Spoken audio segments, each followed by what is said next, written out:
नमस्कार। मैं अर्चना त्रिपाठी शुक्ला हिंदी नोट्स के यूट्यूब चैनल पर आपका स्वागत करती हूँ।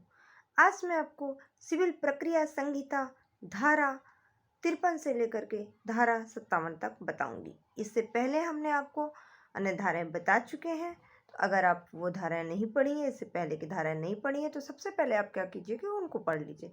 उससे कि क्या होगा कि आपको समझने में आसानी होगी। ठीक है, आइए देख लेते हैं कि सिविल प्रक्रिया संहिता की धारा 53 क्या कहता है। तो सिविल प्रक्रिया संहिता की धारा 53 कहता है कि पैतृक संपत्ति का जो दायित्व होता है उसके बारे में बताएगा कि क्या होता है पैतृक संपत्ति का दायित्व।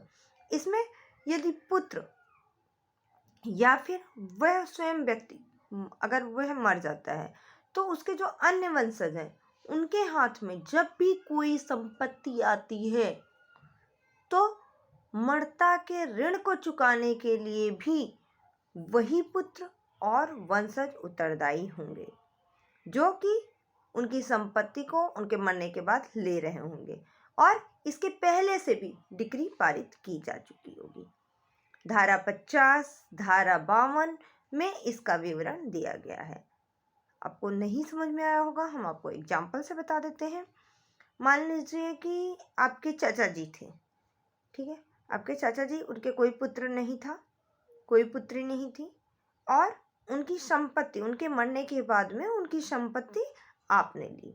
ठीक है, और चाचा जी ने एक लोगों से 1 लाख रुपए उधार लिया था, तो उस उधार को भी देने का उत्तरदायित्व तो आपका ही बनता है। क्यों? क्योंकि उनके मरने के बाद आप के पास उनकी संपत्ति आई है, आपने उनका संपत्ति लिया है, इसलिए दायित्व भी आपके पास ही आएगा। यही धारा सिविल प्रक्रिया संहिता की धारा 53 बताती है। आइए देख लेते हैं कि सिविल प्रक्रिया संहिता की धारा 54 क्या कहती है। तो धारा 54 में यह बताया गया है कि संपदा का विभाजन कैसे होगा, संपत्ति का विभाजन किस प्रकार से होगा, यह सिविल प्रक्रिया संहिता की धारा 54 में बताया गया है। इसके अनुसार जहां पर डिक्री के किसी ऐसे अभिभूत संपदा के विभाजन के लिए है कि जिस पे राज्य सरकार राजस्व देती है और वह निर्धारित करती, वह संपदा जिसका अंश पृथक पृथक कब्जे के रूप में प्रयोग हो रहा है, यानी कि कुछ का कोई प्रयोग कर रहा है, कुछ का कोई प्रयोग कर रहा है, कुछ का कोई प्रयोग कर रहा है, लेकिन जो इसका विभाजन है वह कलेक्टर के द्वारा किया जाएगा या फिर किसी ऐसे राजपत्रित अधीनस्थ के हाथों से होगा जिसका कि उसमें प्रतिनिधित्व किया गया हो। ऐसी संपदा का विभाजन यदि कोई उस समय की विधि के अनुसार है, यदि कोई विधि है, कोई लॉ उस पर निर्धारित है कि भाई इसका विभाजन इस प्रकार से ही किया जाएगा, तो उसी अनुसार ही किया जाएगा। ठीक है, ये धारा 54 बताती है। अब आइए देख लेते हैं कि सिविल प्रक्रिया संहिता की धारा 55 क्या कहती है। तो सिविल प्रक्रिया संहिता की धारा 55 यह गिरफ्तारी को बताती है और निरोध को बताती है। इसके अनुसार जो भी निर्णीत ऋणी होगा उसके निष्पादन में से किसी भी समय और किसी भी दिन उसको गिरफ्तार किया जा सकता है और गिरफ्तार करने के बाद में जितना जल्दी हो सकेगा उसको न्यायालय में भेज देंगे, न्यायालय के समक्ष प्रस्तुत कर देंगे। ठीक है, वे व्यक्ति जिला कारागार में जहाँ पर अधीनस्थ स्थानीय क्षेत्र का न्यायालय होता है वहाँ स्थित है तो वहाँ निरोध कर दिया जाएगा, यानी वहाँ उसको ले जाके बंद किया जाएगा। अगर वह भी सुविधा नहीं है तो राज्य सरकार के द्वारा किसी स्थापित कारागार में, जिसको कि राज्य सरकार ने व्यक्ति के निरोध के लिए अगर बनाया गया है, तो वहाँ जाके उसको निरोध कर दिया जाएगा। इस धारा के अनुसार किसी भी व्यक्ति को निरोध करने के लिए सूर्य उदय से पहले और सूर्य अस्त के बाद उसके घर से उसको निरोध नहीं कर सकता है। भैया अगर आपको किसी को जेल में बंद करना है, आप सूर्य उदय के पहले जाएं, सूर्य उदय के बाद जाएं या फिर सूर्य अस्त से पहले जाएं, बीच में रात में आप नहीं कर सकते हो। ठीक है, इस धारा के अनुसार कोई भी व्यक्ति या अधिकारी किसी भी निर्णीत ऋणी के घर का बाहरी द्वार तब तक नहीं तोड़ सकते हैं जब तक कि वह निवास ऋणी के अभिबोध में ना हो। यानी कि अगर आप गेट भी तोड़ो, उसको बोलोगे भाई आप गेट से बाहर आ जाओ, आप, मुझे पता है आप घर के अंदर हो, आप घर से बाहर आ जाओ वरना मैं गेट तोड़ दूंगा। फिर भी अगर वह मना करता है कि नहीं मैं तो बाहर नहीं आऊँगा, परंतु यदि कोई अधिकारी गिरफ्तारी करने के लिए पहुंच गया है और बाहरी द्वार पर प्रवेश कर लिया है तो वह अंदर का दरवाजा तोड़ सकता है।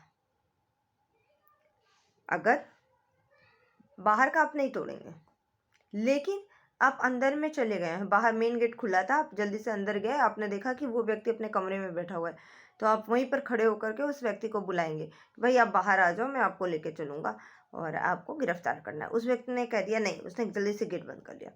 उस व्यक्ति ने कहा नहीं मैं तो नहीं बाहर निकलूँगा।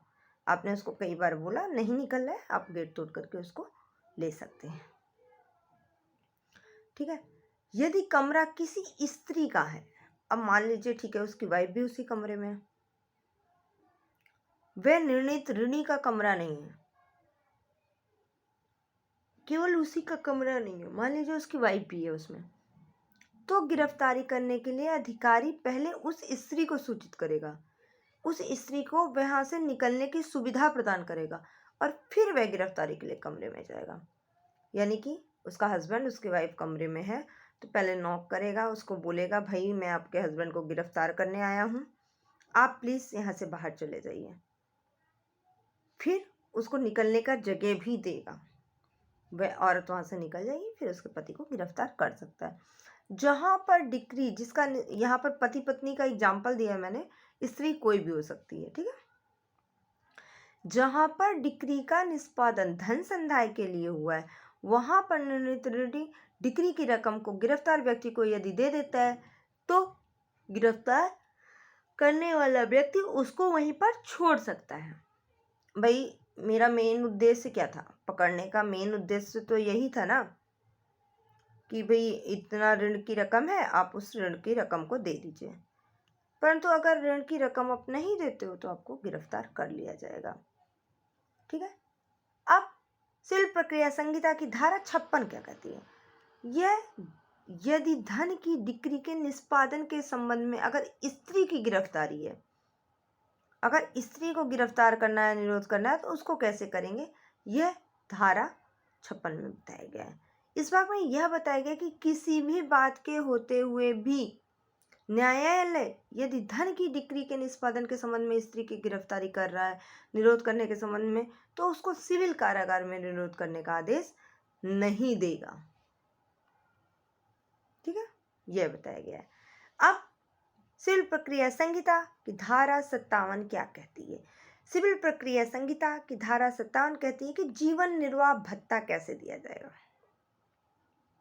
इसके अनुसार जो निर्णित ऋणी होगा उसको राज्य सरकार के द्वारा उसके जीवन निर्वाह के लिए मासिक भत्ता एक माप मान और उनकी पंक्ति वंश मूल वंश राष्ट्र के अनुसार राज्य सरकार द्वारा दिया जा सकता है। भाई अब एक नॉर्मली आप देख लीजिए कि जो एकदम गरीब होते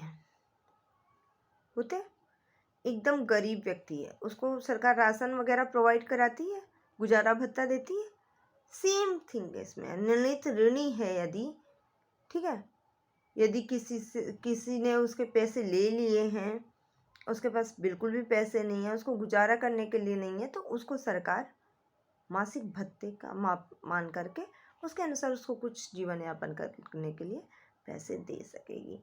आशा करती हूँ आपको इन धाराओं को समझने में कोई परेशानी नहीं होगी। यदि फिर भी इससे संबंधित कोई सुझाव हो, कोई जानकारी आप देना चाहते हैं, कुछ ऐड करना चाहते हैं, या फिर आपको इन धाराओं में कोई त्रुटि दिख रही है तो प्लीज़ आप कमेंट कीजिए। और अगर आपको हमारी वीडियो पसंद आई हो तो प्लीज़ लाइक कीजिए, शेयर कीजिए, सब्सक्राइब कीजिए और बेल आइकन दबाना बिल्कुल मत भूलिए, जिससे कि यह वीडियो आपको लगातार मिलती रहे। धन्यवाद।